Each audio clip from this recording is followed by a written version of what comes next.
What is up, world-class athlete? In today's video, you're gonna learn how to hit Federer's forehand in 3 steps. By mastering these 3 steps of the unit turn, the backswing, and the acceleration, you're finally gonna be able to hit your forehand with power and consistency. To really find out how to get that fluid, effortless, whip-like action and effortless contact on your forehand and finally transform it into a dominant, massive, confident weapon. Without further ado, let's jump right into the unit turn. The first step for you to be able to hit Federer's forehand is the unit turn. As Federer executes his split step, he's gonna rotate his entire body until his shoulders are approximately 90 degrees or perpendicular to the net. The reason why this initial unit turn is so important is because the majority of power on the forehand needs to be generated from the bigger muscles of the body. And by executing this 90-degree turn, that's gonna allow you to get that big power from those larger muscles. A common mistake here is that a lot of players will take their racket back with just their arm, or they'll take their racket back too far. And the specific step-by-step instruction that you can follow to really make sure you're doing your unit turn just like Federer is step number 1, like I said, rotate your body until you're about perpendicular with the net, just like that.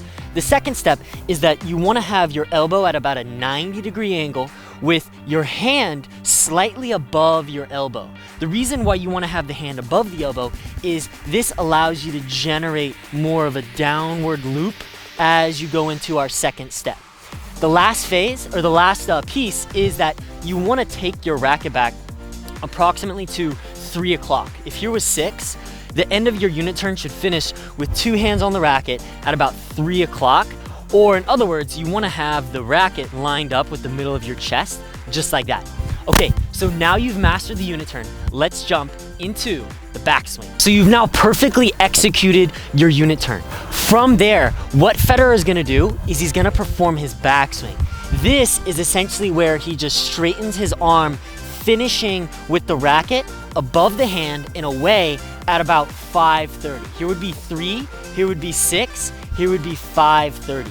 Now, the really common mistakes here are that at the end of the backswing, players will open their racket and take it too far back.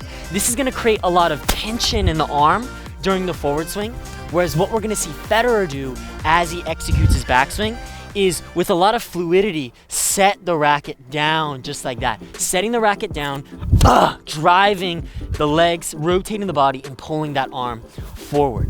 So for you to specifically hit that perfect checkpoint every time, I've broken it down into 2 anatomical motions. After you complete the unit turn, you want to slightly horizontally abduct the shoulder and perform elbow extension. So you combine those 2 anatomical motions and you're gonna get that perfect unit turn position just like that. A great drill and checkpoint that you can use to really make sure you're achieving these correct checkpoints. And by the way, take a look at one of my VIP students, Scott, forehand before and then after. Just by fixing this backswing, he was able to now start generating way more power and consistency, as you'll learn in the last section of this video on acceleration. But for you to achieve the same results that he did, what you can do is actually close your eyes, perform your split, your unit turn, and your backswing, then open your eyes and make sure you've achieved that correct configuration. The racket tip is above the hand, the arm is at about 5:30, and you're in a stretched and coiled stance just like that. By achieving these configurations with your body, it's gonna allow you to start tapping into the big and effective muscles, creating the racket flip as you're about to learn, and really getting that power and consistency.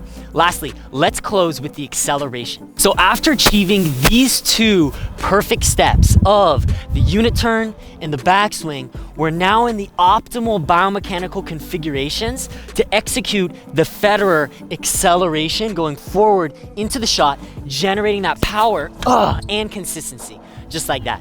So how should you accelerate? What should it feel like? What muscles should you use to make sure you're playing just like Federer on the forehand? The key is, once you achieve this configuration, the power is gonna start from the ground up. What you wanna do is initiate the stroke from a leg drive a hip and torso rotation and pulling the arm forward just like that. What this is gonna do is it's gonna create a flip in the racket.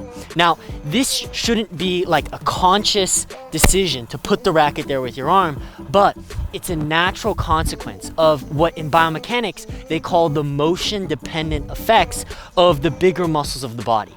Specifically, the legs are gonna drive, the torso is gonna rotate, and the pec and the shoulder are gonna pull the arm forward.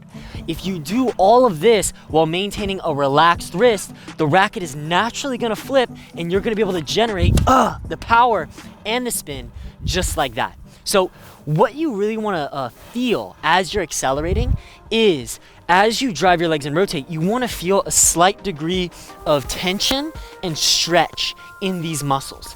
This is because, and a great analogy that I learned from legendary master coach Rick Macy is, you wanna think of your body like a car and the racket is the passenger. The body is the car and is driving forward. The racket is the passenger and comes along for the ride. My problem was I always used to like over tense my forehand and tighten up. But once I learned this technique, now when I accelerate, I focus on generating the power from the big muscles of the body. And it really transformed because now I'm very relaxed and consistent, but I'm able to tap into that maximum effortless power. Some other final notes that you want to look for is, as you pull the arm forward, the arm will travel initially away from the body, and then as it goes forward, it will go forward, internally rotating into contact, just like that, following through, either if you're hitting flatter in a follow-through variation like this, or for more spin, finishing like that.